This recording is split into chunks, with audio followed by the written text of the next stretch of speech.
राहो या ओळी आठवल्या की अंगावरती शहारे येतात.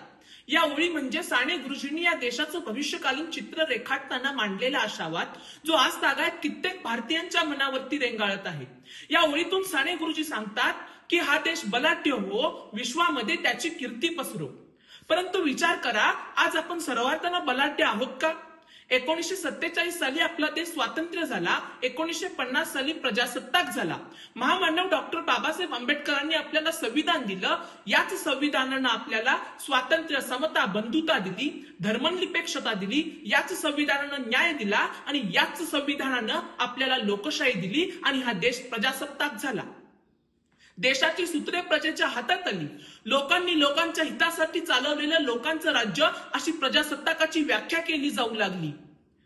संविधानासारख्या महान ग्रंथामुळे हा देश सुजलाम सुफलाम होईल अशी अपेक्षा संविधानकारांनी ठेवली होती. परंतु आज स्वातंत्र्याला 80 वर्ष पूर्ण होत असताना, प्रजासत्ताकाचे 75 वर्ष पूर्ण होत असताना, आपण जेव्हा भूतकाळाचं सिंहावलोकन करीत वर्तमान काळावर दृष्टिक्षेप टाकतो आणि भविष्याचा विचार करायला लागतो, तेव्हा अनेक प्रश्न उद्भवतात आणि त्यातील बरेचसे प्रश्न हे प्रजासत्ताकाचे भ्रम आणि वास्तवाविषयी असतात. हे प्रश्न निरुत्तरितच राहतात आणि याच निरुत्तरित प्रश्नांना वाचा फोडण्यासाठी मी आज आपल्या समोर उभा आहे. नमस्कार श्रोते हो, सन्माननीय व्यासपीठ, उपस्थित मान्यवर, मी प्रथमेश सुनील रुग्गे, प्रबोधन राज्यस्तरीय वक्तृत्व स्पर्धेत विषय मांडतो भारतीय प्रजासत्ताक, भ्रम आणि वास्तव. कागदावर समानतेचे स्वप्न लिहिले गेले, वास्तवात मात्र भेदांचे धागे गुंपले गेले. संविधान सांगतं सर्व समान आहे, संविधान सांगतं सर्व समान आहेत, पण ते आचरणात किती उतरले गेले, भारतीय संविधानाने आपल्याला समानता दिली, पण आजच्या या प्रजासत्ताक भारतात खरंच समानता प्रस्थापित झाली आहे का? आणि जर झालीच असेल तर मग धर्म, वंश, जात, पंथ, भाषा यांच्यावरून भेदभाव झाला असता का?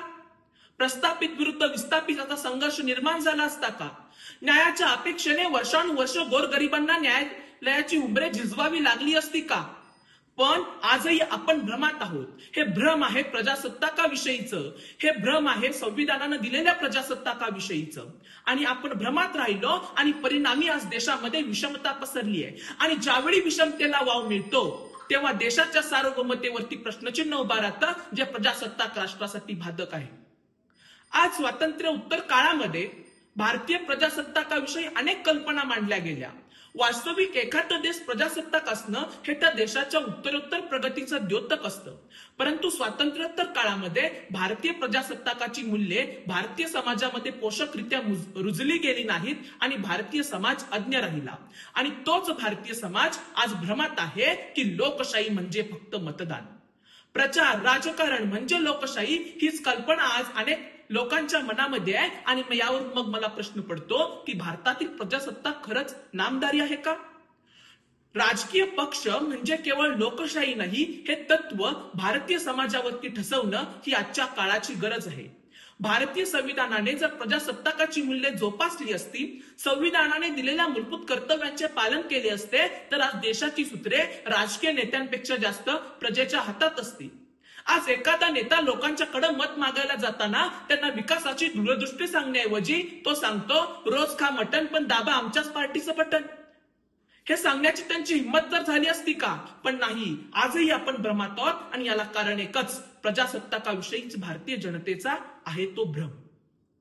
भारतीय संविधानाने आपल्याला प्रजासत्ताकता दिली, कायदा सर्वांसाठी सारखा हे शिकवलं, पण आज वास्तवात मात्र तशी परिस्थिती पाहायला मिळत नाही. राजकीय वरद हस्ताने गुंडगिरी पोचली जात आहे. न्यायदानाच्या पवित्र मंदिरामध्ये गुंडगिरी जोपासली जात आहे. स्त्री सुरक्षिततेचा प्रश्न सुद्धा गंभीर आहे. प्रदूषणाने उच्चांक गाठला आहे. आणि अशा समस्यांनी देश ग्रासलेला असताना जर भारतातील जनता जागरूक नसेल तर मग या देशाचं भवितव्य धोक्यात आहे असं मला म्हणावं लागेल. म्हणून मला म्हणावंसं वाटतं, मतदान करून माणूस थांबतो, लोकशाही इतकीच आहे असा विश्वास ठेवतो, प्रश्न विचारणे हाच लोकशाहीचा श्वास असतो. हेच वास्तव आपण अनेकदा विसरतो. मित्र हो, भारतीय प्रजासत्ताकाच्या वास्तवाविषयी जर पाहायला गेलं तर आज आपण असं ठामपणे सांगू शकतो की भारतीय प्रजासत्ताक हे प्रक्रियेत आहे, ते अजून पूर्णत्वास गेलेले नाही. जनमानसामध्ये तळागाळामध्ये प्रजासत्ताकाचं तत्व बिंबलं गेलं नाही. परिणामी आज अनेक गावांमध्ये शिक्षण, आरोग्य, रोजगाराच्या सुविधा अपुऱ्या आहेत. स्त्री सुरक्षिततेचा प्रश्न गंभीर आहे. प्रचंड असा प्राचीन इतिहास लाभलेल्या भारतावरती स्त्री भ्रूण हत्येचा काळा डाग लागलाय. शेतकऱ्याला हमीभाव मिळत नाही. प्रदूषणानं उच्चांक गाठला आहे. आणि या सर्वाला कारण एकच, ते म्हणजे भारतीय जनतेचं प्रजासत्ताकाविषयीचं भ्रम. प्रत्येक नाण्याला दोन बाजू असतात. त्याचप्रमाणे जर भारतीय प्रजासत्ताकाच्या वास्तवाची दुसरी बाजू जर पाहायला गेली तर भारतानं विज्ञान तंत्रज्ञानामध्ये मोठी प्रगती केली आहे. आधुनिक प्रयोग आणि अभिनव तंत्रज्ञानाच्या आधारे अवकाश संशोधनामध्ये विक्रमी गरुडझेप घेतली आहे. कृत्रिम बुद्धिमत्तेसारख्या नवख्या क्षेत्रात सुद्धा भारताने पाय रोवायला सुरुवात केली आहे. शेतीमध्ये नवतंत्र आलेलं आहे. तरुण पिढी आणि स्त्रिया सामाजिक बदलासाठी पुढे आलेल्या दिसत आहेत. आणि संविधान आजही आपल्याला अन्यायाविरुद्ध लढण्याची ताकद देतं.